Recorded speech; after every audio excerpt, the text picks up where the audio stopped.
شروع اللہ کے نام سے جو بڑا مہربان نہایت رحم والا ہے۔ آپ سب کو حسانی اسلامک اسٹوڈیو میں خوش آمدید۔ ناظرین، سیرت النبی صلی اللہ علیہ وآلہ وسلم کے سلسلے میں آج جو موضوع ہے وہ ہے حلیمہ سعدیہ رضی اللہ تعالیٰ عنہ کی گود میں۔ اس زمانے میں عرب کا دستور یہ تھا، جب ان کے ہاں کوئی بچہ ہوتا وہ دیہات سے آنے والی دائیوں کے حوالے کر دیتے تھے تاکہ دیہات میں بچے کی نشو و نما بہتر ہو اور وہ خالص عربی زبان سیکھ سکے۔ دائیوں کا قافلہ مکہ میں داخل ہوا۔ انہوں نے ان گھروں کی تلاش شروع کر دی جن میں بچے پیدا ہوئے تھے۔ اس طرح بہت سی دائیاں جناب عبد المطلب کے گھر بھی آئیں۔ نبی کریم صلی اللہ علیہ وآلہ وسلم کو دیکھا، لیکن جب انہیں معلوم ہوا کہ یہ بچہ تو یتیم پیدا ہوا ہے تو اس خیال سے چھوڑ کر آگے بڑھ گئیں کہ یتیم بچے کے گھر آنے سے انہیں کیا ملے گا۔ اس طرح دائیاں آتی رہیں، جاتی رہیں، کسی نے آپ کو دودھ پلانا منظور نہ کیا، اور کرتی بھی کیسے؟ یہ سعادت تو حضرت حلیمہ رضی اللہ تعالیٰ عنہ کے حصے میں آنا تھی۔ جب حلیمہ مکہ پہنچی تو انہیں معلوم ہوا سب عورتوں کو کوئی نہ کوئی بچہ مل گیا ہے، اور اب صرف وہ بغیر بچے کے رہ گئی ہیں، اور اب کوئی بچہ باقی نہیں بچا۔ ہاں، ایک یتیم بچہ ضرور باقی ہے جسے دوسری عورتیں چھوڑ گئی ہیں۔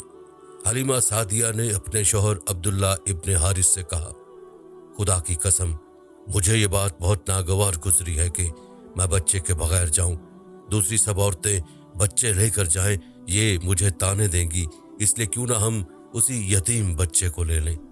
عبداللہ بن حارث بولے، کوئی حرج نہیں، ہو سکتا ہے اللہ اسی بچے کے ذریعے ہمیں خیر و برکت عطا فرما دے۔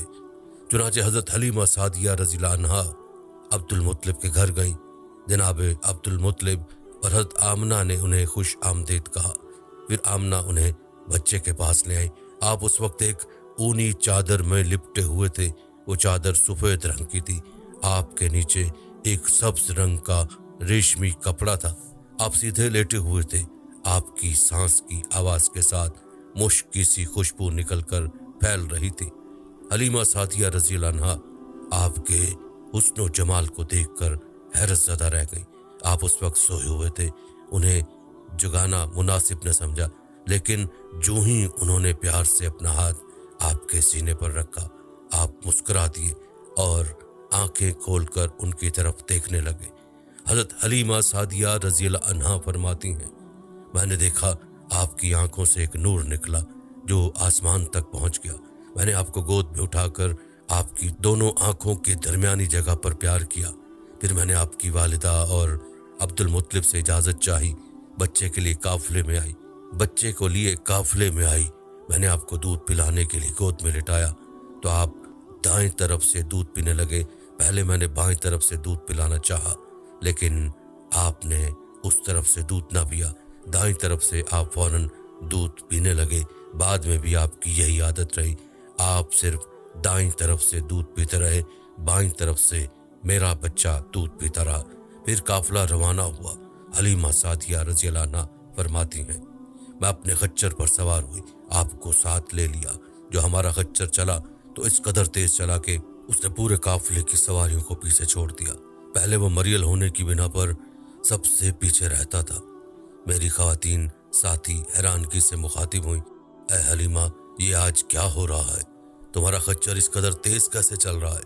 کیا یہ وہی خچر ہے جس پر تم آئی تھیں اور جس کے لیے ایک ایک قدم اٹھانا مشکل تھا؟ جواب میں نے ان سے کہا، بے شک یہ وہی خچر ہے، اللہ کی قسم اس کا معاملہ عجیب ہے۔ پھر یہ لوگ بنو سعد کی بستی پہنچ گئے۔ ان دنوں یہ علاقہ خشک اور قحط زدہ تھا۔ حلیمہ سعدیہ رضی اللہ عنہا فرماتی ہیں، اس شام جب ہماری بکریاں چر کر واپس آئیں تو ان کے تھن دودھ سے بھرے تھے، جبکہ اس سے پہلے ایسا نہیں تھا۔ ان میں سے دودھ بہت کم اور بہت مشکل سے نکلتا تھا۔ ہم نے اس دن اپنی بکریوں کا دودھ دوہا تو ہمارے سارے برتن بھر گئے، اور ہم نے جان لیا کہ ساری برکت اس بچے کی وجہ سے ہے۔ آس پاس کی عورتوں میں بھی یہ بات پھیل گئی۔ ان کی بکریاں بدستور بہت کم دودھ دے رہی تھیں۔ غرض ہمارے گھر میں ہر طرف ہر چیز میں برکت نظر آنے لگی۔ دوسرے لوگ تعجب میں رہے۔ اس طرح 2 ماہ گزر گئے۔ 2 ماہ ہی میں آپ چلنے پھرنے لگے۔ آپ